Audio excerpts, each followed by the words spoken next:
2 പതിറ്റാണ്ട് മുൻപ് ഒരു ലോക്സഭാ തെരഞ്ഞെടുപ്പ് കാലത്താണ് മുൻ മുഖ്യമന്ത്രി ഇ.കെ. നായനാർ വിട പറഞ്ഞത്.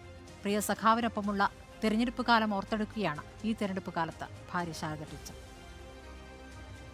സംസ്ഥാന ചരിത്രത്തിലെ ഏറ്റവും ജനകീയനായ മുഖ്യമന്ത്രിമാരിൽ ഒരാൾ.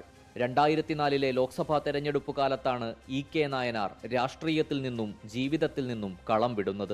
2 പതിറ്റാണ്ടിനിപ്പുറവും തെരഞ്ഞെടുപ്പ് കാലം ശാരദ ടീച്ചർക്ക് സഖാവിന്റെ ഓർമ്മക്കാലമാണ്. വലിയൊരു ആഘോഷം മാതിരിയാണ് ഈ ഇലക്ഷനിൽ എടുത്താൽ കഴിഞ്ഞ് രാവിലെ കുളിയും കഴിഞ്ഞ് പത്രം, അപ്പോഴേക്ക് പത്രം എല്ലാം വായിച്ചാലേ പോകുള്ളൂ. പ്രധാനപ്പെട്ട പത്രങ്ങളെല്ലാം വായിക്കണം. അത് കുറേ എല്ലാം നോക്കി കുറച്ച് പിന്നെ അവിടെ വെച്ച് പിന്നെ ആ സമയം ഉണ്ടാവില്ല, ഇറങ്ങേണ്ട സമയം. അപ്പോൾ സഖാക്കൾ വരും. അങ്ങനെ ഓരോ ഭാഗത്ത് കാസർഗോഡ് ഭാഗത്താന്നല്ല സഖാവ് അധികം അങ്ങോട്ടാണ് പോവുക. അപ്പോൾ അത് കഴിഞ്ഞ് രാത്രി 12 മണിയാകും തിരിച്ചു വരാൻ.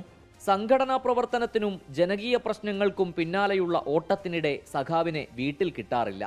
എന്നാൽ ജീവിതം തുടങ്ങുന്നതിനു മുന്നേ സഖാവ് ആ മുന്നറിയിപ്പ് നൽകിയിരുന്നെന്നും ശാരദ ടീച്ചർ ഓർത്തെടുക്കുന്നു.